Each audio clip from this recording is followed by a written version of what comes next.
Hello there, welcome to Quackalope. Thank you for being here. Today we're bringing you a gameplay of Rove, Anchor Point, which is the brand new small box edition, the standalone prequel to the giant big box campaign-based game made by the same group of people that brought you the original Crimson Scales, the most ambitious, most glorious, most, what some would say, arrogant approach to a fan-made... It was a love letter from a fan to a game that he adored. I mean arrogant because they actually legitimately printed this thing as a legit standalone expansion to Gloomhaven. What I call the actual Gloomhaven 2.0 as opposed to what they've put out now, which is just some updated skins, a little bit of different artwork, some abilities that are maybe... There's some refinements in there. I haven't played the 2.0. The term you're looking for is castrated.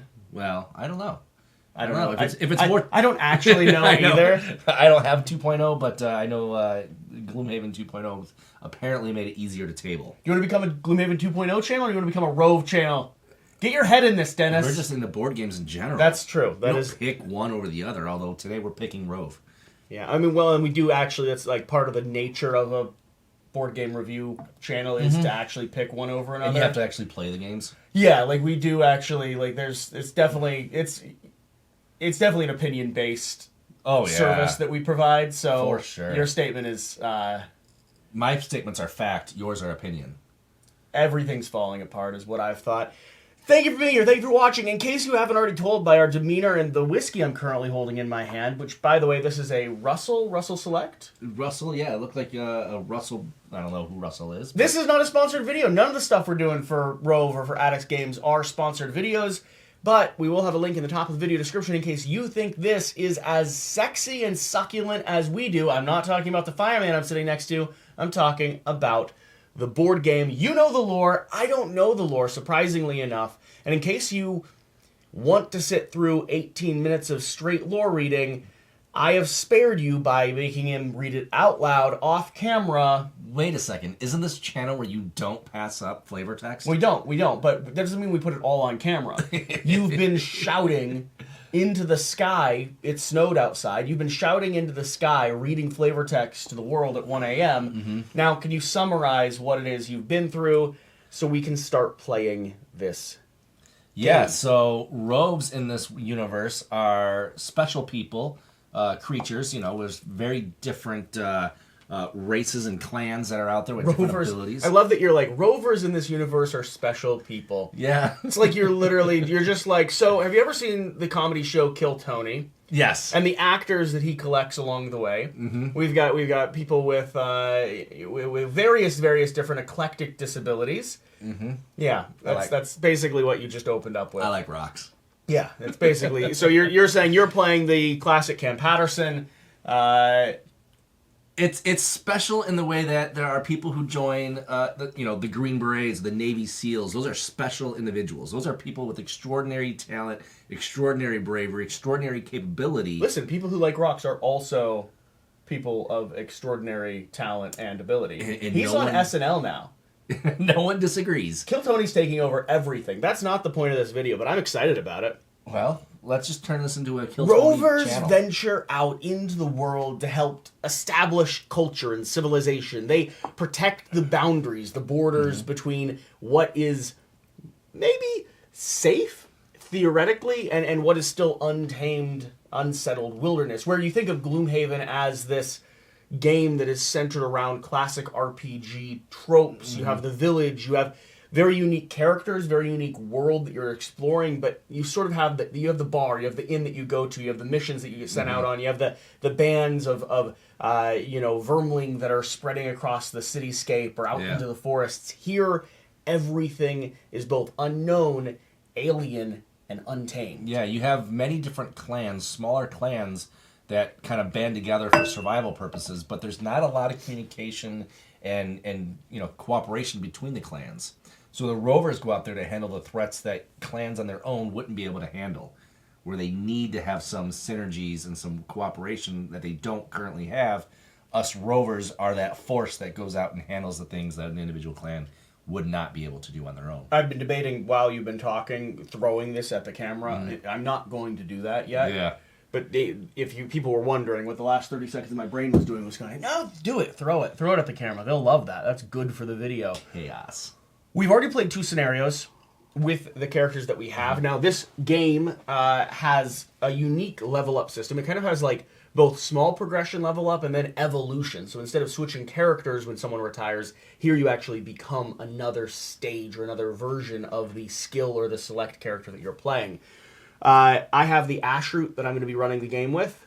You have the Pugilist, which is basically like a little buddy rabbit that jumps back and forth trying to like tag people as he goes. And I'm a hit and run specialist. leave tiny little dynamite sticks in the background. And I grow trees. I have a giant oak tree, and for the most part, my tree does more effective damage than I do. So if I can just like stick him up and go, you got it, boy. It's great. It's fantastic. The 2 scenarios that we played were very much tutorials, but they were also tutorials where the game itself was actually helping us lore-wise learn how to coordinate, learn how to work together, learn our own roving abilities. We're working to become rovers? Yes, we're working to become rovers. We're working with a trainer. Our trainer's name is Silky, and he's putting us through progressively more difficult tests.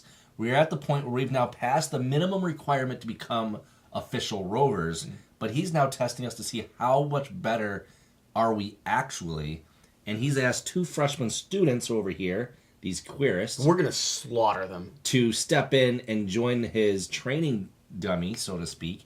So we're going to be fighting 2 students and 2 of his training that we've seen before. We've never seen these 2 characters, so they're probably a little more capable, a little more maneuverable than what we've seen in our training run so far. But we're actually in a training hall. This is a controlled environment. We haven't been unleashed on the wild just yet. Yeah, and we have nicknamed our camp counselor Silky because of his hands. That'll come out in 15 years, and it's not going to be a good look for him. No, probably not, but Let's dive into this. I'm going to let you give a quick 30-second rundown of how the game plays, kind of the structure of the play, and then I say we just get started. I'm not going to be too hyper-fixated on, like, sticking our cards here. I'm possibly going to do card overlays, I think. So card overlays are great, and Jesse guarantees that this video, as you're watching it, will have a card overlay. I didn't say that. I don't want to do the, like, interrupt into the middle, so I'm gonna try to do it. Yeah, just so much work. You say it like it's not. Like you say it like it's sarcastic. Like, No, it is. It would. all I do is fight fires with my bare hands, and I show up and play board a games. slightly chilled breath, and I'm like, oh no, I have to add an extra camera and have cards that flip back and forth and spend 30 seconds using my brain power to focus. 30 seconds is a long time to focus. Yeah, in especially world. with some people with ADHD, their brain, their frontal cortex trying to make cognitive decisions actually starts defunctioning when something's difficult or unpleasant. Which is why all I am going to do when I'm 56 years old is walk dogs. That'd be great. You have to have some focus to keep those dogs Not when alive. you're 56. Oh, I don't know. I think the dogs... And you don't know where I'm walking them. They're all on their last walk, Treadmill? and we're going straight to the pound. Oh, that is cruel. What? No, it's a caring thing. No, How many people just drive their dogs to the veterinary office when they actually have to be put down? I'm giving them one last walk. This is a service I'm providing. Yep, the Quackalope Last Walk campaign. Yeah. One last walk for our puppers. Okay. They wouldn't be puppers. They'd be Half doggos. of them are limping. Puppers Most shouldn't have of them their are- last walk. Doggos. The cataracts Elder have taken doggos. over most of their eyes. Yeah. I mean, this is a real effort that some of them I actually have to like get on all fours on top of them and like help them walk along. I really like that you talked about ADD and then went right into an ADD tangent. It's demonstrating what you were talking about. It's very effective. One last walk for our puppers. That's right. How do we play this game? All right, so what we're going to be doing is we get 2 of our actions. We have 3 actions that we have to choose from. Once we use them, we slide our board up to show that we have used it, because you cannot use the same action twice. Like standardized actions. Yep, standardized actions. And then we have our spell cards, or our ability cards, that can do even more powerful, more complex things. So we do 2 of these, 1 of these, and that is effectively a turn. Now, one of the unique features about Rove is the card system down here. All of these cards are dual-sided. You have a rally and a rave side. The rally side is going to be generating us ether. It's going to allow us to slowly build out the ability to get stronger and stronger. But on the back of almost all of our rally cards is a Rave side.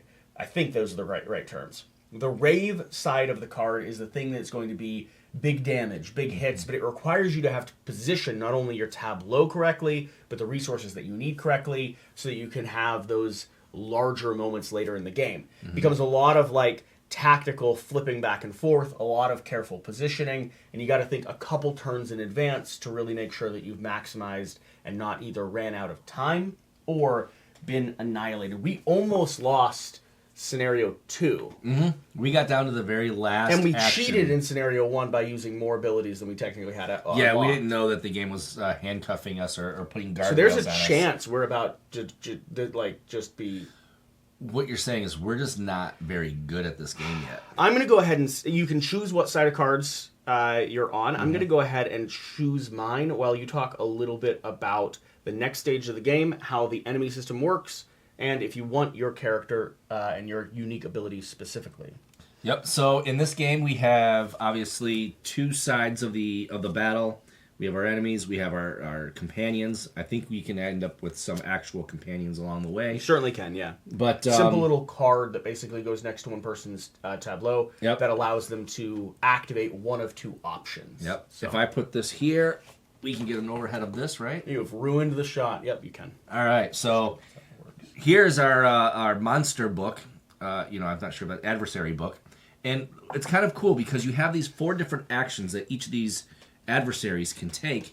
And as you play along, you'll be rolling die that have multiple 1s, 3 different 1s, 2 different 2s, and a 3. And that determines what their next action is. So there's a 50% chance, if this is their current action, or their last action, that you'll roll a 1, and this will be the next action.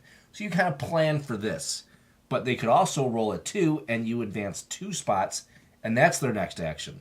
The next time, they may roll a 3 and go 1, 2, 3, and this is their action. So really, at any given time, the only action you know they're not going to take is the one that they took last time. They'll never do the same action twice, but you have a little bit of unpredictability as to what they're going to do. It kind of creates that fog of war of not knowing exactly. You don't have perfect information. But you do know and see what their talents are, what their abilities are, what their fighting style is, and you can kind of prepare for that. But unlike other games where you have perfect information, you can't exactly plan for what that enemy's going to do, which I kind of like. And because all the enemies are featured in this book, just like we flip the scenario page to see what we're fighting and how the map builds out, these enemies don't always fight the same either. So some abilities that are featured here might be enhanced, changed, or unique for other creatures of the exact same type that we see in another chapter or later on in the campaign. Because they've learned a new trick. Yeah, because the page has been flipped. We have something else here on the board. You also have a convenient location down here on the bottom where we can track the health of all of our different enemies. Now, we do have the deluxe dice upgrade with some pearlescent dice that we're rolling, but also these big counter D20s. That means they all go in order instead of being the way that you roll them to have a perfect randomization. And that is convenient because you could use little tokens, little chits, but I like the dice upgrade. A little bit cleaner, a little bit easier to follow along with. So that is our enemy board. I think I've set my cards on the side that I want them. Are all your cards on the sides that you want them to be? Yes, and I'll walk you through really quick what my thought process was. When you have cards, there's a cost in there for some of them. For others, there's no cost to cast them. So I primarily went with cards that 3 of my 5 don't have a cost, because in the beginning you don't have the resources that you needed. And then I have one of my 1s and 2s. I made sure to put my 3s down so that after I use it, maybe later on in the battle. Now, that is strictly a cost-based rationale. But later on, as you get to know your character, I think it's a lot more effective to know the ability and how they chain together. And sure. You're like, I typically will go from this one to this one, over to this one, because by then it's flipped, and there's a progression and a great opportunity to really get to know your character on a deep level and play it in a unique style. And we will start out with a little bit of resource. I'm going to go ahead and roll. Grab myself some ether. Ether is like the elemental, magical, spiritual essence that imbues the world of Rove. And it's what we tap into for all of our powers and abilities. We also have made a few purchases I have a lovely double axe, which is going to be an item where I could spend resources that are down here, ether that are in this bottom zone, which means I've used them already for a top action of a card. I could spend them to go ahead and allow me to strike off in both sides, which is a pretty powerful ability with some of my more advanced attacks, like the tree. It can do 3 damage in one single swing. If I'm positioned well, it can be very powerful. And then we have the Soothing Salve, which is just an opportunity to make sure that Silky, our trainer, gets his hands into the game. Well, I think this is just not. Don't worry, son. Oh, those are silky Don't hands. worry. Are you silky? I might be. Yeah, I might be training us. I've got the Ethercyst robes because I am quite the Ethercyst. I can basically take what I roll and turn it into something different, or a lot of what I roll. Obviously, this symbol is not there. I forget what this symbol is. That's chorus or chaos or. It was here. I can look it up while you. It makes sense. It's like the there's different. You can convert fire into wind. You can convert wind into green or nature into water into fire. It's not in this one. It's in the That's right. rule book. I'm not We've so got worried a about prototype rule book. But I could basically turn one type of ether into another type of ether. So pretty powerful in customizing what I'm using. And then I have an imbuing potion, which gives me a dim ether. Yeah. Which is kind of like a weaker version of an ether. But gives you an extra die so that you can activate some of your more powerful abilities more quickly. Okay. We just got to knock them out. We got to kill these other students. Yeah, let's kill these glyph drones and the queerest. Okay. I mean, all right. Let's do it. Would you like to go first, or do you want me to go first? I think you should go first. All right. Set us up. So, Ashroot has a few core features, and one of the primary ones is this lovely grove. This grove is a set of trees that I get to put down, or a giant tree that I get to put down, that gives me a lot of my core abilities as long as we are around or adjacent. It also produces ether that I can store on itself, which allows us to dim them when we need to take an action that saps some energy from the world to get a little bit more powerful. So I'm going to want to get this down somewhere unique. Now, what is this location here in the very center? Have we figured that out? Yes, my bad. There should be a die on there. There should be a die. That is an ether node. It's a very powerful, naturally occurring ether that has developed. So when you are standing next to it, you get, according to the... I think it's right there, right? Oh, no. Well, it could be right there, but it's also right here. When you set up an encounter, place rovers adjacent to either node may spend 1 movement to take the ether and add it to their personal pool. An ether node without a chit has no effect and counts as a normal space. But when you're next to it, though, you get a +1 damage. Okay, so both us and our enemies would be a little bit more powerful standing there. So the question is, do we want to rush that and stay positioned next to it? Well, it's a great advantage. If you have the ability to push and pull people away from that, you can keep them away from it, keep us to it. If we pick this up, the +1 benefit that gets to the adjacent... will be taken away. But we might want to utilize that +1 benefit for some of our attacks. Right. But I think we could use that. You just want the die. You just want the die. No, I want the +1. The consistent, persistent +1 as long as that exists. That's what I Yes, I want the die. And then you spoke as if you were contradicting me. Well, I'm always contradicting you. Always, constantly? Contradictoring. All right, so I'm going to go ahead and move by 3. So we're going to go 1, 2, 3, popping up in here right next to that. That's one of my standardized actions. Don't worry about it. 1, 2, 3. How about that? You're a handsome guy. What do you want? Then I'm going to go ahead and... Ooh, I can't put down my towering oak. Do I go ahead and steal this die from you immediately? I don't think so. Man. And I want to start on this other... My reaction card, I'm actually going to start over here. I need to be near an ether grove, though. All right, I'm going to have to just generate die to start with, instead of putting down my oak, which is what I wanted to do to begin with. So, I've moved forward. I am then going to go ahead and do a basic attack. I'm doing a rending lash attack, range of 1 to 2, so I can hit the guy right in front of me. 2 damage. If I were to go ahead and dim my fire and another die, I would be able to gain extra damage, but I'm not going to be able to do that. So I'm just going to gain a die from this attack. I'm going to roll my modifier to see exactly how much damage I do. So we're looking for 2. We're attacking number 2 here. I do not get any modifier, so 2 damage on him. Their health is 6. So number 2 is down to 4 health. My card is going to flip over to the more powerful side. And I'm going to go ahead and do a Grasping Vines attack. Range is 1 to 3. I could technically attack the other guy and pull him closer. I don't know if that benefits you or not, but... or I could just go ahead and ping the guy directly in front of me again. I think I'm going to do that. So Grasping Vines, simple attack. Again, rolling the modifier.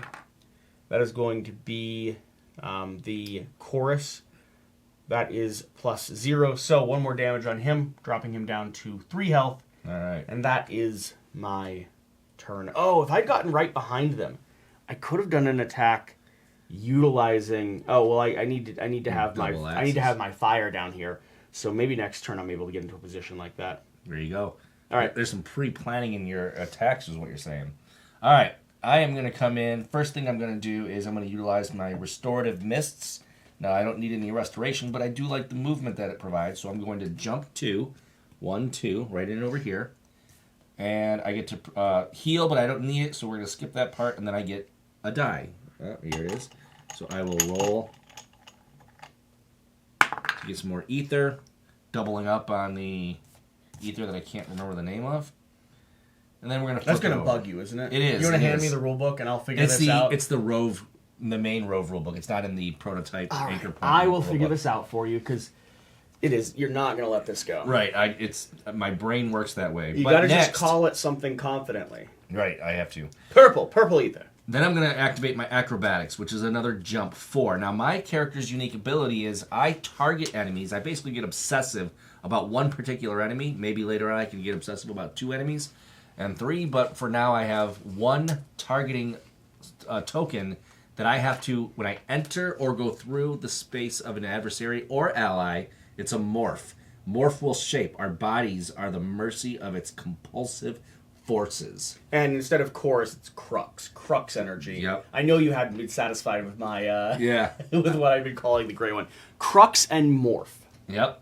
So the my targeting ability, I have to target people for the most part. Most of my actions require that I've put this targeting token on. So I'm did a jump 4. So I'm going to go 1, 2, 3, 4. End up right next to my buddy here. You're a little bunny rabbit. And I'm going to target number 2. So this now comes over to here. And this would be when I have, instead of a range, a lot of my abilities have my target. I like to imagine you're putting like little spiders on them or like drones or something like that. Like, as long as you've touched them, you've bounced above them and you've gone, ha! Basically, the way I look at it is I've gotten close enough to really super focus, hyper focus on them. And then with my bunny rabbit speed, I'm able to pop in there, tag them, and get back to my original spot. I like to imagine you're not actually doing damage. This is all mental-based attacks. And so as you're hopping above them, you're just whispering, bounce, bounce, bounce. You're going to die. And that's enough for them bouncy. Yeah. Fun. That's enough. They actually start stabbing themselves. Then I'm going to do my Vanishing Strike, which is an attack on my target for 2 damage. It would bypass any shields, but they don't have any shields. And let's see what my modifier is. You roll and see what magic, when you attack, what type of magic you imbue. And for me, this time it was fire, which is a -1, so I only did 1 damage rather than a +1, which would have taken him down, which was my hope. But we knocked him down 1 more spot. I've done my 1 ability, my 2 standard actions, and that is it for me. Okay, enemies are going to go. So I'm going to go ahead and roll. We've got the Querist and the Drone. Both are going to be moving forward by 1. Actually, right now, neither one's moving forward because the first thing is always the scripted predictable. So starting with the Querists. Number 1. Number 1 is going to go ahead and jump by 2, looking to get into a range of 2 to 3 from both of us, if possible. So I believe he's going to jump straight forward. And right there, he's within 3 of both of us. We should have maybe looked at this and predicted it a little bit ahead of time because we're both now going to get hit. Attacking, both of us. We'll start with me. 2 damage. Nope. Modified by a fire, and 2 damage to you, modified by a leaf. So both of us are going to be +0. I'm going to drop down to 6 health. As will I. Okay, and that is the first one's activation. The other one, same thing. Gonna want to jump 1, 2 to 3. 1, 2. Both of us are in range right there. So start with me again. 2 damage, modified by a. What's that one? +1. Well, what's this symbol? Oh, this is the crux. Modified by the crux, which is going to give us a +1, and to you, modified by the leaf, which is +0. So I'm going to drop down to 3 health left. And I'm going down to 4. So And suddenly we are so close to having to restart this scenario, which some of you watching are thinking to yourself, well, yeah, that's obvious. You should have restarted when you started rambling off on a dozen different directions. We're here to have fun. We're playing a game. I don't want to lose. I want to make it to the next scenario. I'm really concerned because tutorial scenario 2, we didn't do well. No, I think we did just fine. We actually legitimately succeeded in that training mission. By the teeth of our skin. Yeah, well. Or with skin in our teeth. Something about more it. accurate, with skin in our yeah, teeth. it's visually just jarring. Yeah. All right, I so like that phrase. now we have the second one, drones. Drones are going to go ahead and ping us as well. They're trying to move adjacent to us. They can move up to 2. One of them is already there in position. Only going to be targeting one of us. He's going to target the person with the most health is the standard targeting action. So that's going to be you for 2 damage. That is Crux, which is on him. +1. So +1. 3 damage to you. So I'm down to 1 hit point. Oh man, you're gonna need some of that soothing salve here very soon. Very The other much guy so. is going to be able to move right up adjacent to me. Oh no, you're dead. Is he attacking 2 people? No, look what he's standing next to. Oh, he's standing next to that, so it's a +1. Wow. Did you just get knocked out? in 1 round? Did you just get annihilated? I just got knocked out. Why did we both rush forward so aggressively? Because we're too confident. Yeah, I was like, this is tutorial. Here's the thing. I've got a gain +1 movement point, so I could have come a little bit further away to eliminate that. But I did not do that. Wow. Well, luckily for us, resetting is as simple as...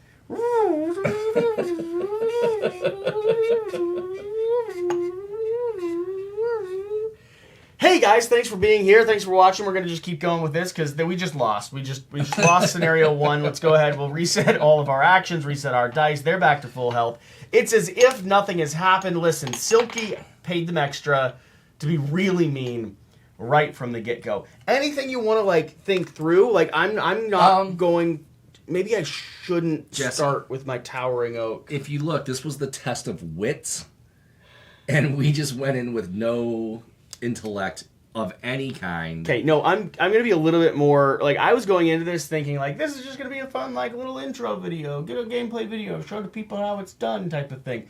We gotta play this now, man. Yeah, for real. We can't lose twice in a row to tutorial scenario number 3 while on camera. On normal difficulty. Do you know how ashamed of me my dad's gonna be? Howard? That's not his name. Jesse the Duck. Your dad's name has to be Howard. I guess. Let's do this. Let's play the game. All right. Man, that was really bad. I know, that was terrible. That was It's a test of horrible. wits, and we didn't use any wit. So the game is not going to just... It's not a walk through the park where you just automatically win. You do have to use your mind. Yeah, instead of talking to the camera, I'm actually going to try to figure out how we All right. Do you want to go first this time? Yeah, because I'm going to do the Maybe the same mistake was that thing, except this time I'm going to use No. one of my I'm sorry. instant abilities. Let me go first because I'm going to be able to react and gain extra dice. Okay. If I have my Grove down, and instead of having my Grove on the more advanced side that lets me do fun things like punch people in the face with a tree, I'm gonna do it on the standard side, which lets me actually put it into the world. Yeah, let's get the tree into the world before we trying to use it. That being said, when I attacked the drone, I don't think I applied the bonus damage. So I might have actually been able to kill the drone. But you didn't because it had 3 hit points left. So I would have taken it down to 2. So it would have had 1. And then I did and 1. You did nothing, in effect. And I was not in a +1 spot. Which was the whole point of being next to that. We didn't do well. You're right. We wouldn't have killed him. He still would have murdered you. Everything's the same as it has always been. You need to reset your dice. All right, I did that. Oh, yep, this one right here. Are we re-rolling or just starting? Yeah, re-roll. All right. Everything from 0 because that did not. So I got a little bit of wind. All right, I'm gonna go first. Oh man, I'm going to be able to make a wild grove, which is an important feature of this game. One that is not to be underestimated. Turn 1. I'm going to go ahead and flip my Wild Growth card. That's going to be able to generate me a green die. Wild Growth is going to be able to put down my forest anywhere from 1 to 3 spaces away. I'm going to pop it right in this location here. We didn't get the green card, so on your turn, I'm going to try to run and find a place. We want a place to keep the ether that's stored on the Wild Grove because we're using dice as opposed to little chits that would go on there. So I'm going to run away to my Pokemon cards, find something that works, and then I'll be back. All right. But that pops in there. I'm then going to use this to roll 2 dice. These dice are technically... Oh, those are the worst. Neither of us want these dice. These dice are technically stored in that Wild Grove. Mm-hmm. You can drain them, or you can dim them if you need either of that type of ether to take it in more advanced ability, or if you need a wild ether, those are available. Is it ether or ether? Both. I genuinely don't know. I say both. Ether, ether, ether, ether. I really think it's both. Either I jump ether between. Or I definitely. Why are you not focused on the gameplay? This is the mistake we made the first time. My character cannot end in this spot then, right? I think my tree's there. Yeah, you took up one of the +1 spots. I do believe my tree is currently occupying that location. I'm not even moving close to these guys at the moment. I'm just going to. Do I want to stand near my tree? They're going to be moving too, so I don't think I want to be near anyone. I'm staying right where I am. You're just going to stay there? I'm going to move forward by 1. That's it. Yeah, your movement you can do anywhere from 0 to whatever your movement is. After the last game, which was minutes ago, I'm a coward. I'm going to go find a little green card so that we can place my ether down on a location. And you want me to take my turn? Yep, take your turn. Right. I'll be back. So, I am going to immediately do my turn a little differently than last time. I'm going to, again, do my Restorative Miss to get 2 jump movement, but I'm going to use my instant ability, flipping this token over to indicate that I've already used it. I'll gain a +1 movement, so it's going to be 3. I'm going to move 1, 2, 3, rushing right into battle, of course, and I'm going to generate another ether. Rolling the die to see what type of ether. I generate water, which is actually good for me. Most of my abilities use water to get a little bit beefed up. And then I can flip this over so that next time I use it in future rounds, it will be a new instant ability. So my Restorative Mist then would let me heal. I don't need to heal. It would also generate another ether, which your cap is 3. Now I've generated fire, which is not one of the things that I need. But keep in mind, I can turn fire into wind, and I can turn wind into leaf, or earth is what it is. Earth into water, water into fire, so on and so forth. So I've got plenty of ether now to run and get some maximalized abilities. Now I will jump 4. So I will jump 1, 2, 3, 4, getting further away, putting my target on drone number 2 right here. So that becomes the target of most of my attacks. All right. So Restorative Mist got flipped. I used Acrobatics, and now I will use Vanishing Strike to attack my target for 2 damage, skipping any defense it might have. In this case, is 0. I will then roll my modifier. I've got the Dim, which is a +0. So 2 damage to drone number 2. We need a 20-sided die to show he's now at 4. Has this gone so well without me? It's gone wonderfully. I'm not even sure you're needed on this channel anymore. So I got the most important set of cards possible. So we are going to be storing our ether dice on Weedles. Weedles. Weedles. Weedles. You even got the cards in Japanese, eh? Yeah, it's necessary. I don't own a single Pokemon card, nor have I ever owned a single Pokemon card. It bypassed me. That whole hobby bypassed me. I figured what would you find in a grove? Weedles, why not? Weedles. Yeah, I didn't know what they were until now. But yeah, they're adorable. I mean, they are legitimately cute. Is that your turn? That's my turn. I've slayed or taken 2 hit points off of the glyph drone number 2. All right, now enemies are going to activate. Yep. So, starting with our little bunny rabbits, they're going to be able to move 2. They're looking for a range of 1 to 3 around both of us. Look, we've strategically thought ahead and not placed ourselves in a position. No, you haven't. You're going to get hit. I'm going to get hit, but not by every single person who can hit. That's true. Yeah. All right, rolling, looking for a modifier. +0. Dim is not going to do anything. So, 2 damage to you. 2 damage, so I come down to 6.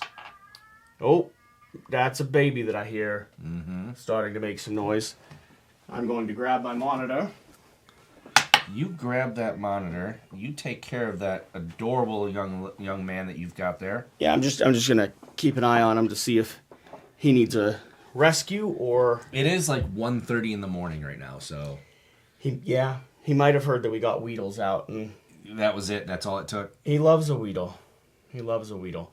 All right, moving down to the drones, but he also might have just rolled over and fallen immediately back He wheedles, to he sleep. waddles, but he doesn't fall down.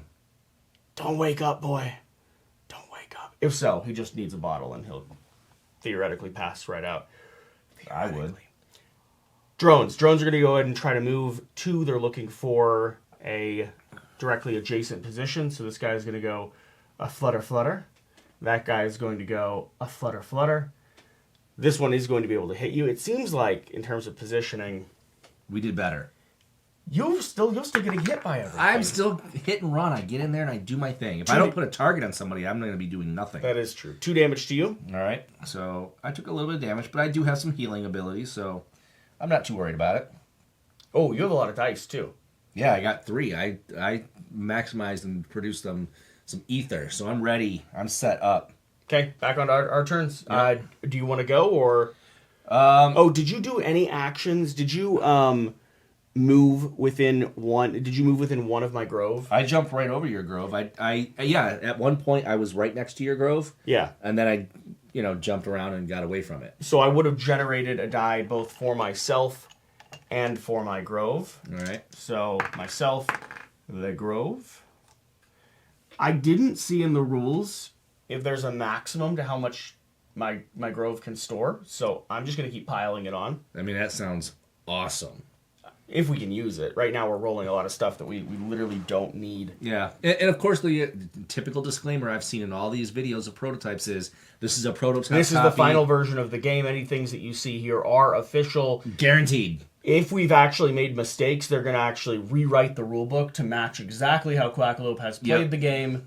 We're not here showing you the experience of play or here to have a good time. We are literally designing as we go. Yep. We're taking That's what over, everyone and says, I right? Isn't want that your everyone? name, not mine, because this is going to be a disaster if they take all of our rule mistakes and put them into actual rules. But I want your name on the box.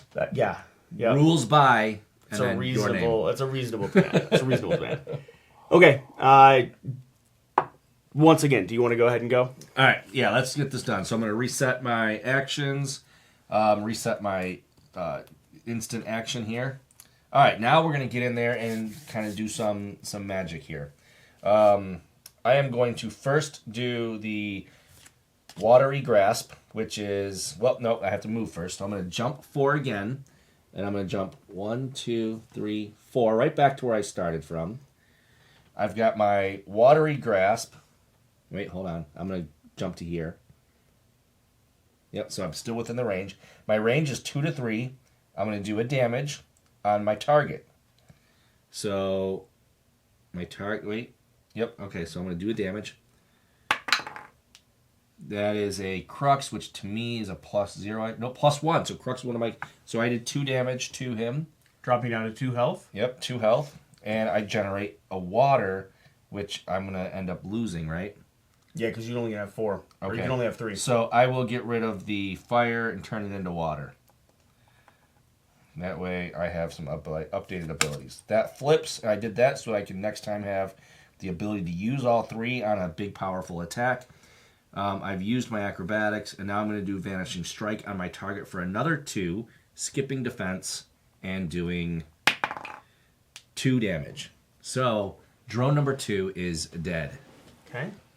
Drone number 2 hath been slayed. Eliminated.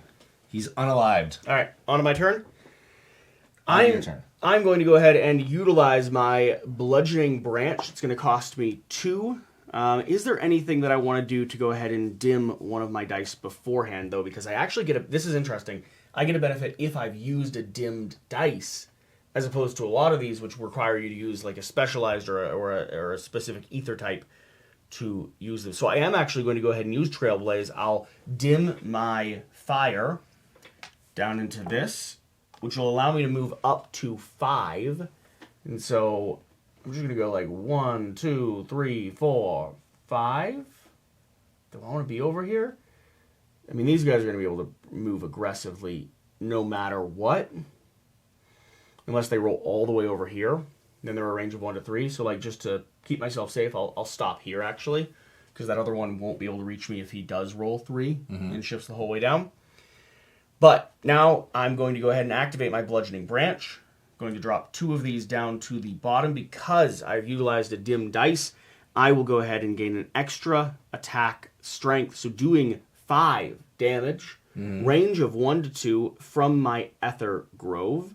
And I'm going to be targeting this guy, this drone right next to us. And then I am on this side, so when a unit enters into one space within one of your Ether Grove. So that's not going to happen right now. And I need to roll my modifier. If I get the right modifier, specifically fire or leaf. Oh, no, they're at 10 hit points. No, this is a drone that I'm attacking, so only drone, 6. okay. I could have taken him down. I didn't, though. So 5 damage directly to this guy. He's dropping down to 1 health remaining. Maybe I should have left myself in a position where I could have 1, 2, 3. Oh, I can hit him still. I'm within 3 spaces of him. Yep. So and taking him down would be important. This flips, and then because the bottom of this, it says I have to flip 1 other rally card. I have to flip my Towering Oak as well. So both of these will flip over in response. And now I am going to go ahead and utilize my Grasping Vines. We're going to ping him for what I hope is the very last attack we need. Modified by air, drops that damage down. Oh, no, I'm next to the grove. Yeah, so that's a +1. I did enough from the get-go, and this is a +1 now. Well, actually, I did enough from the get-go, because 5... +1 would have taken him down for that last hit point. So now I could have targeted the little bunny rabbit, and I would do 1 damage to number 2 of the bunny rabbits. Are you within the range? I am, yeah. Okay. Yeah, 1 to 3. I could have targeted just that one that I'm next to. All right, so that was an effective turn. We took down 2 baddies. I'm pretty good at board gaming. Yeah, we would never fail a scenario like this. That is beneath us.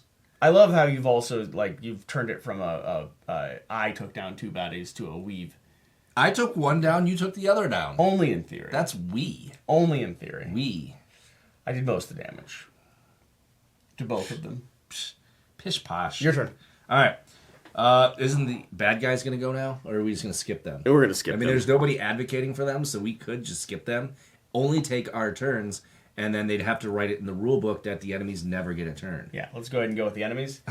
So rolling for the enemies. Moving forward by 3. That's actually kind of what we wanted. So me being in this position is not a terrible thing. So he's going to immediately attack from 0 to 3. They're not attacking, this guy right here, 1, 2, 3. These guys are healers.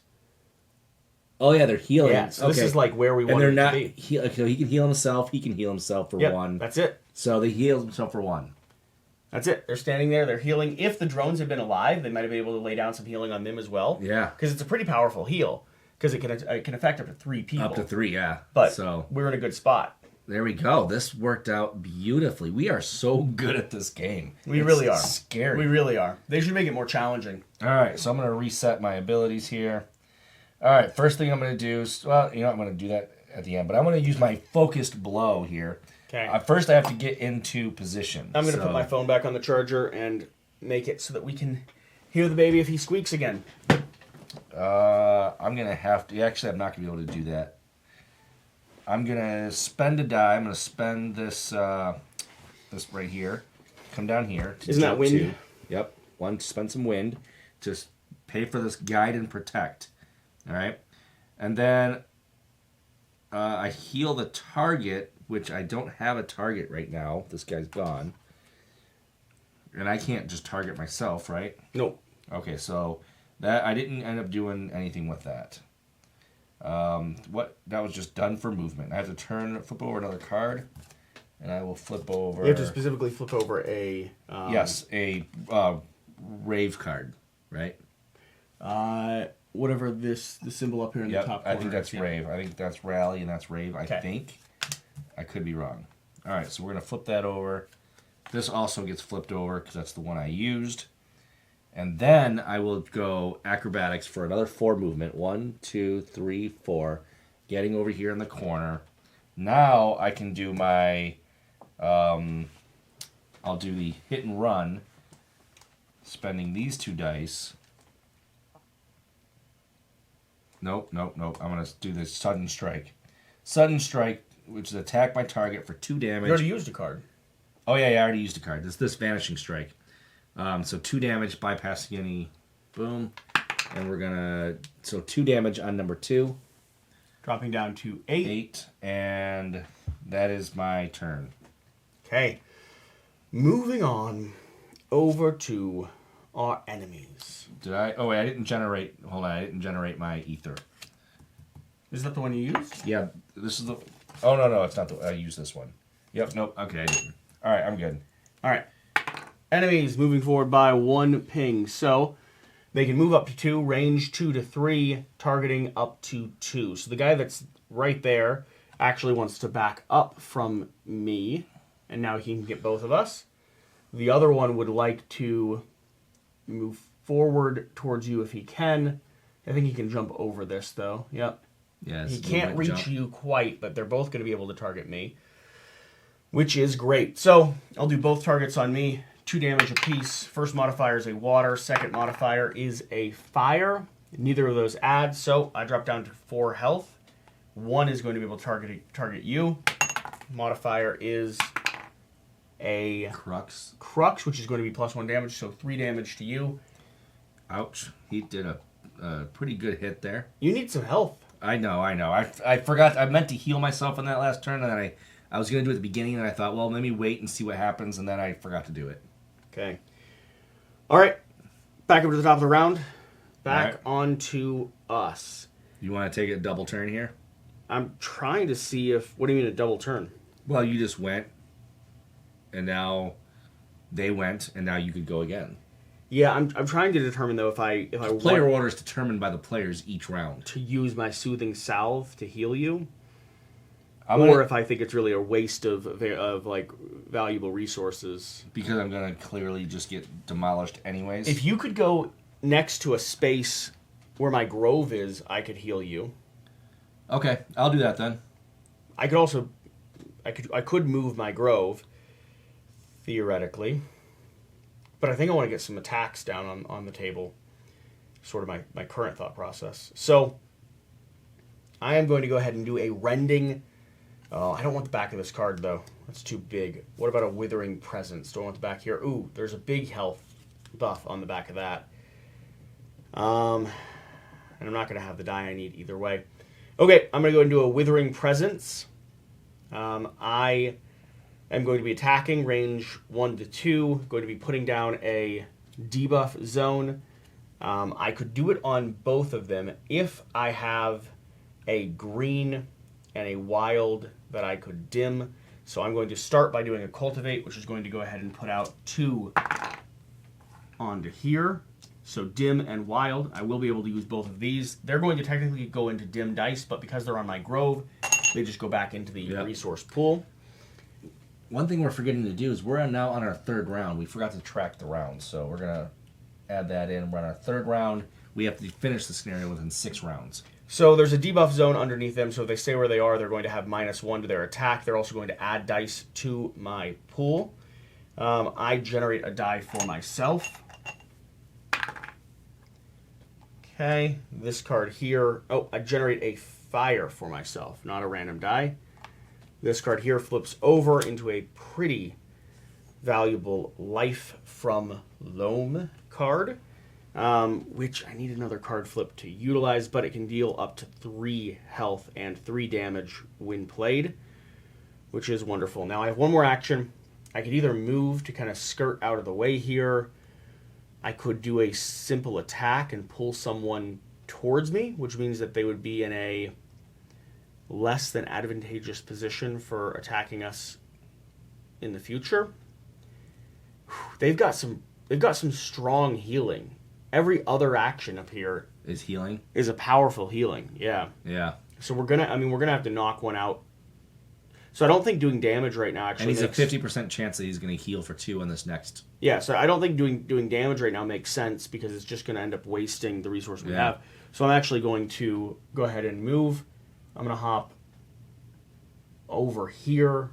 Maybe that'll keep one of them from getting to me. Yeah, what we'll need to do is gang up on one of them, take it down, and then gang up on the next one.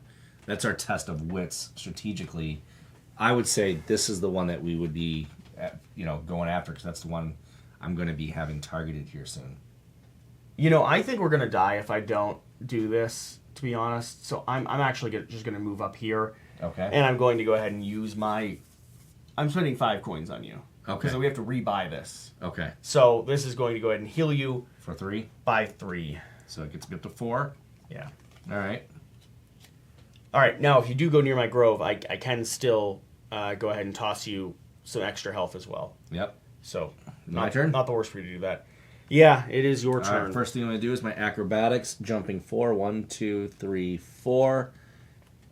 Are you able to do something that heals me right now as you make it towards my grove? Because I only have 4 health too. Like, neither of us are looking too hot. I don't have that right now.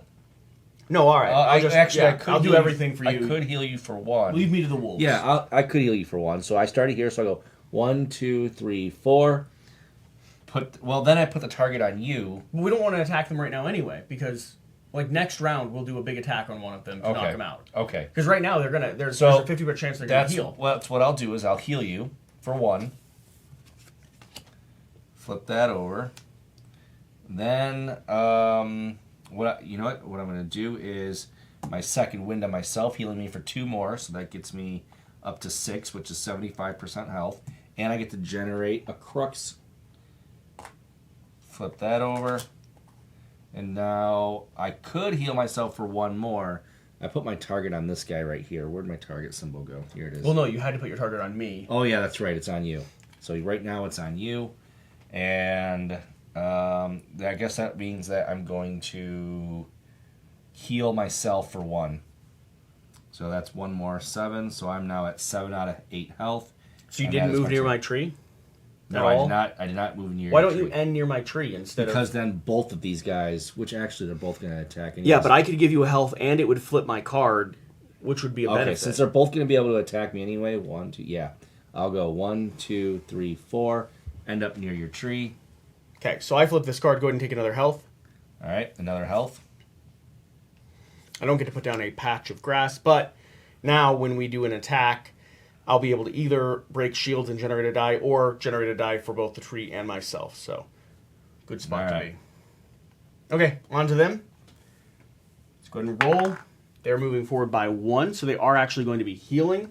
They're moving 3, range of 0 to 2. Only one of them needs health. Number 2 needs health, so number 1 is actually going to want to be in position. So 1 is actually going to move forward 2 here, so that he can heal 2 all the way back up to full health. And then the other one... The other one's just going to stay there. Well. Yep, they're perfectly happy. They literally haven't been damaged at all. Right. But they're about to take some damage. Their turn is now over? Their turn is now over. Okay. Hopefully they are about to take some damage. They will take some damage. If you attack from the position you're in, or attack from a place adjacent to my grove, I will gain a die which will let me do a more powerful attack. So which one do you want to gang up on, number 1 or number 2? You choose. I don't really like the cut of either of their jibs. All right, but your attacks, they're both within range of what you want to do? Because we need to focus on one of the 2. I'll figure it out. Yeah, I'll figure it out. You do what you want to do. So I'm going to jump 4, 1, 2, 3, 4. End up right back where I started. I'm going to target this guy right here. So that's number 2 that you're placing your target Yep. down on. Yep. So now number 2 gets my target. So now when I spend all 3 die right here, I am going to get attack 5.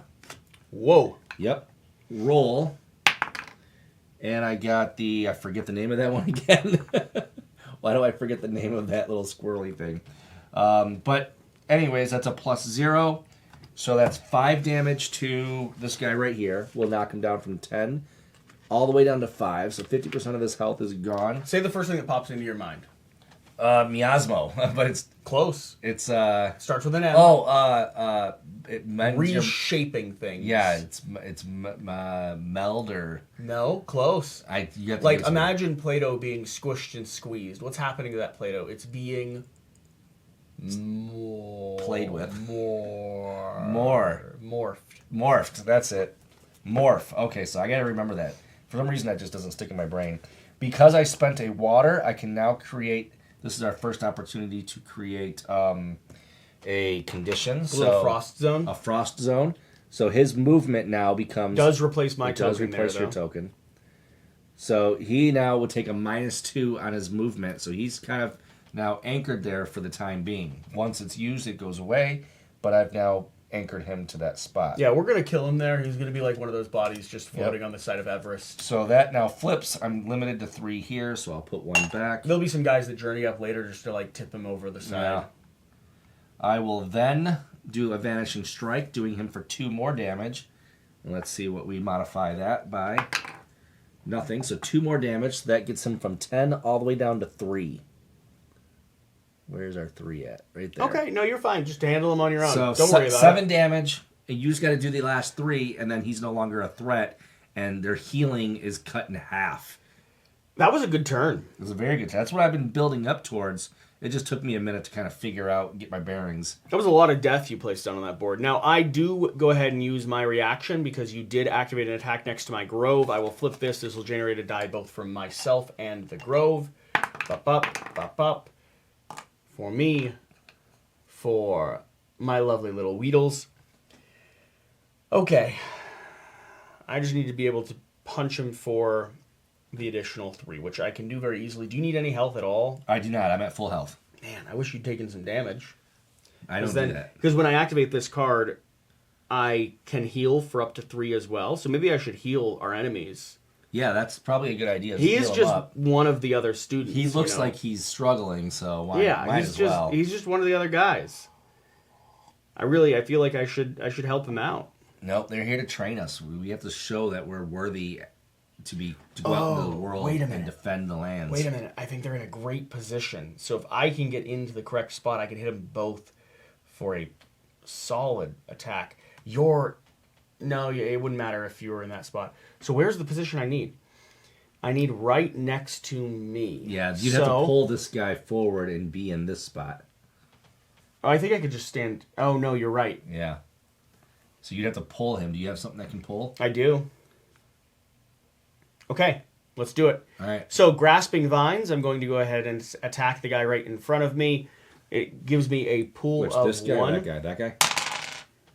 You're attacking number 1? Attacking number 2 here for 1 damage plus green, so 2 damage. So he drops down to 1 health left. I'm going to pull him forward. I am then going to go ahead and use my movement to jump into this position. It was a jump movement? Yep. All right. So jumping into this position, do I want to go ahead and done one of my fires? Some of these things, I benefit from done dice quite a lot, which is kind of interesting. But I'm not going to done one of my fires. I am then going to activate my Life from Loam card, and at the same time, I'm going to go ahead and utilize my Double Axe ability. So, oh no, this is my Ether Grove that performs this attack. I could do it here with Seeking Tendrils, though. That's a range shot. I could do it with Rending Lash. Yeah, why not? Well, because I wanted to do the cool, most as powerful as possible. Yeah, but you're going to kill number 2.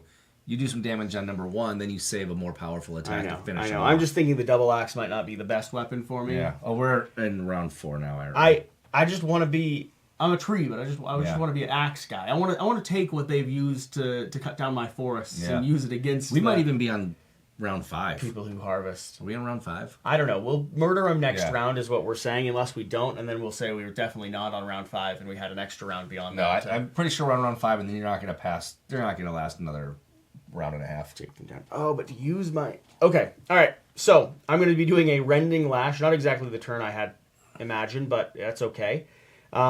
In order to do this, I can go ahead and done 2 dice. So I will go ahead and done these. That'll dim them. Yep, it'll create a shield break, which I don't technically need, so there's no reason to do that if I don't need it. I just thought it would be fun. I want to use all my abilities. I know. It's going to generate a die for me, which is fine. I'm going to get rid of a die because I can only hold so many at the end of my turn. 2 damage to both of these guys. So this guy is gone. Because I'm spending... Well, I haven't rolled for it yet, but we'll see. He'll be dead either way, though. Right. And I'm going to be spending a green and a dim dice from my spent pool to activate my double axe, which is why I can attack both of them with my Rending Lash attack here. So first one, which is the one that let's say it's the one that you took off, would have taken 3 damage. Second one is taking 2 damage. All right. And that is, I believe, the end of my turn. All right, so now they're going to go. Yeah, and I'm going to reduce the number of Weedles I have because it's distracting me. Which Weedle do you think is the best? I think clearly the one in Japanese is the best. Yeah, but this one's in a tree. He is in a tree. Which fits the aesthetic of the Grove. It kind of reminds me of like a Bug's Life. Kind of has a Bug's Life feel to me. I'm going to keep the tree one. Okay, keep the tree one. Okay. It was my favorite anyway. Was it? Yeah, it wasn't the one with the Japanese writing, which is way cooler than English, but, you know, it's the Weedle in a tree. Because they live in trees, apparently. I didn't know Weedles existed until today. But I've been reading a book recently about Weedles?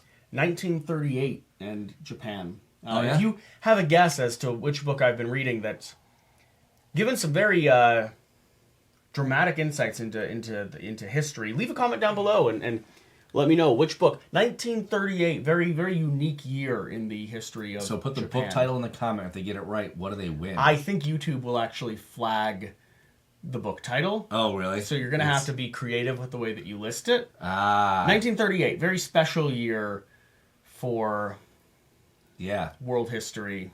Lots of stuff happening. I'm trying to remember, and I cannot remember anything from 1938. You weren't around. Are you sure? Leave a comment down below. Someone's gonna get this. Heck, I'm just hoping I'll be around in 2038. Someone's gonna get this. Okay. All right. That's my turn. Let's go. They're gonna. What's their next action? We don't know. We think it might be that they heal. They might be moving and attacking. Boop. It is a move and attack. Oh. He can target only one of us. He wants to target the person with the most health, which is going to be you. Yep. He is in range for you, so he's actually not going to move. Attacking with a value of 4, going to be rolling to see what he modifies. Yeah, it's a lot.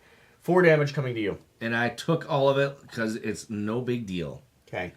Shall we go ahead and wipe him out? Yes, we absolutely wipe him. He doesn't want what we have coming for him. You want me to go or you want to go? Go ahead. Okay. So I'm going to go ahead and do my Life from Loam activation. It's going to cost me 3 dice, so all 3 of these dice are going to drop down here. By the way, items are one-time use per scenario, so I don't have access to my axes at the moment. Not that there's multiple enemies on the table anyway, but range of 1 to 2 from my Ether Grove, specifically 3 damage coming in. Now, I am going to give my Ether Grove the bonus of being next to that dice. I assume that that's fair, but who knows? Rolling my modifier. Modifier is going to be +0, so 4 damage coming into this guy, dropping him down to 4 health here. I can heal you for 3 now. And this flips, and this flips. So go ahead and heal for 3. All right. That gets me back up to 7. Okay. And then I am going to go ahead and have activated my Grasping Vines as well. Range of 1 to 3. We're going to be pinging him for 1 damage. Modifier of green, so 2 more damage, dropping him down to 2 health. Do you think you can finish him off? Oh, of course I can. Let me ask you a question. With this Calming Presence. It says gain +1 movement. Do you think I need to use a movement card to do that, or do you think that just like I can attack, get a +1 movement, and it's gonna you have to requires? Have okay. Yeah, because what's the condition for the card? During your move or that action. Oh. Gain So +1 movement. no. So if it's so I can just move one. You could move one if you're doing that other action because it allows you to trigger that. Perfect. Without any movement as a condition. Perfect. So I'm going to trigger that, which does that and gains a die. So let's gain one of these. Some morph. Look at that. I remembered this time. We'll flip that over to indicate it's been used. I'm going to back up one. Right? I'm still next to your grove. Then I will do Watery Grasp, which has a target of 2 to 3 spaces away. It's one of my few move actions that doesn't require that symbol to be on it.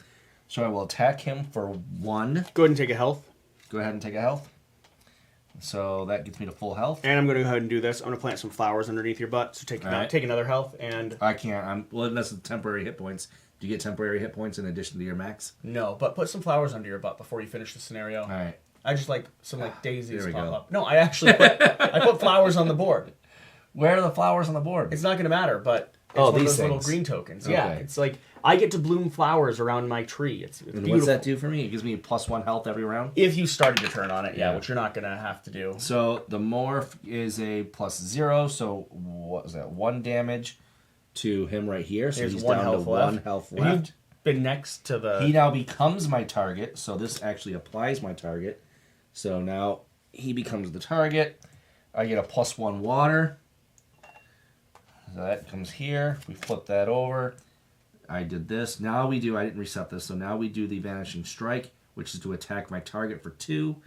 And right into the bowl.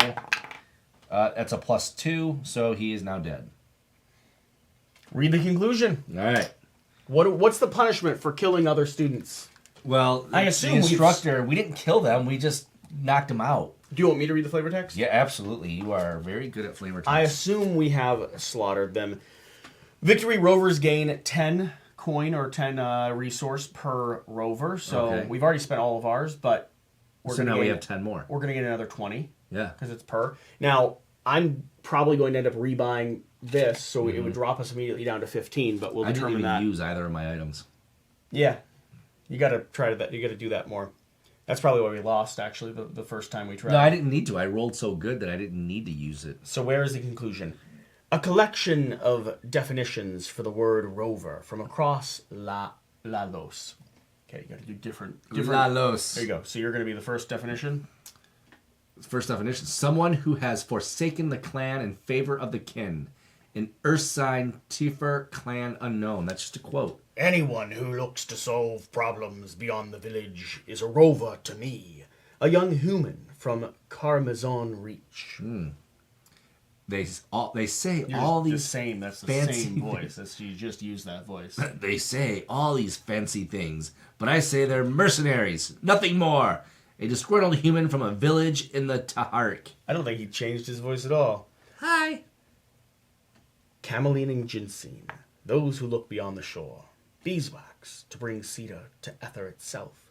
A coral acosomi, split palm fronds from the western shores of Lalos. I didn't change my voice much either, but I literally, I started looking at it, I was like, I don't know how to read this. There's 4 words. These words are hard. The defeated queerists gasp and groan from the floor of the sparring circle. We didn't murder them, we did hurt them. Yeah. I'm proud of that. Yeah. I'll keep that. I'll walk out with that. Its surface pocked and cratered by your passionate combat, and one giant tree in the middle of the arena. Their friends leap forward and help lift them to their feet. Everyone stops by on their way to the infirmary to pat you all on the shoulders and congratulate you. Good job hurting those guys. They were really... you just really... Picking on freshmen. You really beat them up. Good job. Everyone's genuinely impressed and glad of your accomplishment. You hear laughter followed by more groans as they limp down the halls. We're just following them. We're just I just want to hear the suffering a little bit longer. You are a masochist. No, it's the game. Oh, yeah. It's not me. Or what's the better word for it? You're someone who enjoys the pain of others. Oh, you mean like 1938 Japan? Maybe. I wasn't in Japan in 1938. No. It's another country. I know that was a build-up to some pretty evil things that happened in the world. I mean, I'll tell you later, and someone's gonna leave it in the comments. I didn't know this part of world history. I mean, there's a clue. It's a history book. Yeah. Other Zusag teachers have joined the growing crowd, now filling the practice hall in cheering your victory. Half the tour seems to have gathered to witness the final examination of Silky's first class of new rovers and the preceding massage. That's not in here, but I assume it follows. Yeah, well, it's Silky. He's one of our guys, He's one of the guys. The elder Zusag himself seems pleased, though strangely still, despite the celebration, you barely hear it at first. The light chuckle trickling out of your teacher's mouth. It grows in his chest until the ruckus laughter of the fundamentalists overrules the commotion of the crowd, his head flung back in mirth. Mirth.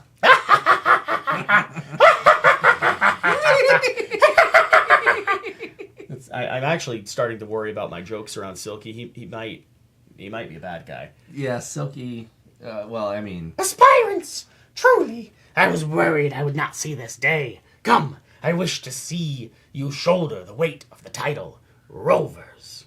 This shallow hall shall not do. He's too excited. He waves the crowd apart, leading you and your invested admirers through the halls of Tour and out into the main gates of the courtyard. He flexes his hand, sending ether threads all throughout the space. He's like a spider. That's not in here either, but I thought it. You mean you read flavor text and sometimes add things to it? The landscape responds to his whims, trees, bushes, and boulders alike rearranging themselves into a perfect arena, minus the large guardian statue at its center. I like large. So we've become statues. Rovers, and he's like, one more test. I'm going to try to murder you. Yeah. Because he's also a masochist. Okay. Masochists are people who like to hurt themselves. So now, what is the term when you like to revel in the pain of others? 1938 Japan. Proceed to the next encounter, test of will. Okay? Oh, I will. One of the nice things about this game is it literally takes like 5 minutes to cycle, set up, and do the things. Like literally, I flip this page here, I read a little bit about the rules, we pop this stuff off. I assume it's within the next page or two. Test of will's right there. This guy pops down. I flip our enemy book open. We have to strategically choose which cards we're going to have available for us to utilize. Roll a dice for the top of our boards, and we're ready for. I mean, like we have a baddie. Other than reviewing rules, we're ready for the next game right now. Yeah, we are ready. That's it. I mean, that's it. Yeah, pretty nice. It's that quick. We got three different enemy types that we're coming into. We have a boss man right here, so you got to get that special tile. Yeah. Okay. Thank you for watching. Thank you for being here. We're going to cycle into the next gameplay, and then we're going to start switching up the characters so that we can see some of the other combinations available in the adventure.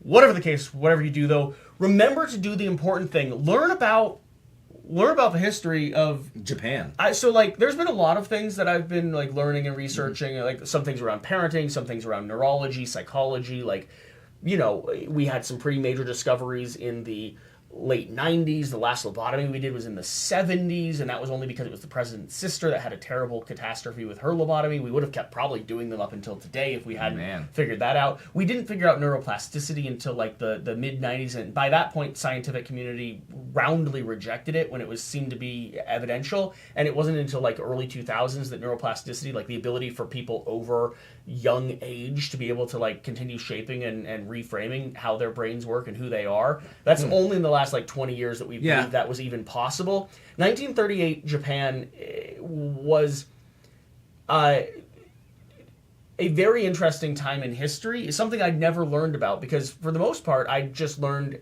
in my history classes about like Western civilization, what was happening in Germany around that time. World War II was sparking off. But there's a very interesting thing. There's a word I don't know that I can use on YouTube that involves essay, assault of some type. Okay. So it's an R word. Yep. It's a terrible thing. Of Nanjing, I think, is the city that I don't know. I've never been to Japan. Yeah, no, it's China. It's China. Oh, So, it's so China. Japan's very, very well known for conquering the capital city of China back in 1938, slaughtering like 500,000 military and civilians, and proceeding to impregnate everyone they could find. Oh, that is terrible. Oh no, I mean it's like the book is fascinating. That's a hard read. It's less than 100 years ago. You know, so if you come here for lighthearted board game content, You should learn about world history because it's shocking how little we know. oh yeah, And like it's not only shocking how little we know, but how little we know about what happened yesterday, about how science and psychology and generations evolve. Like this is grandparents. Grandparents Yeah. were Germany. Grandparents were Japan. Grandparents were America. Like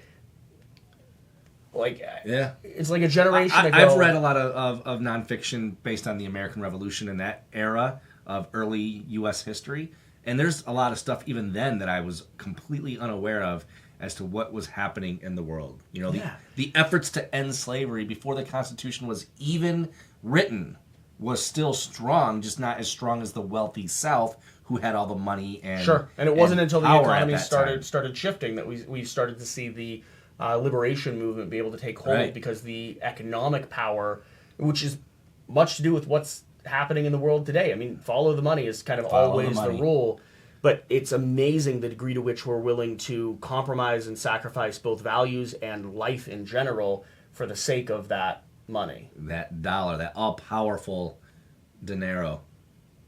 Yeah, it is, you know, hey. The crazy thing is, it wasn't a wild military exploration that Japan was following. It was literally like embedded into the ideology of their military that you are and pillage.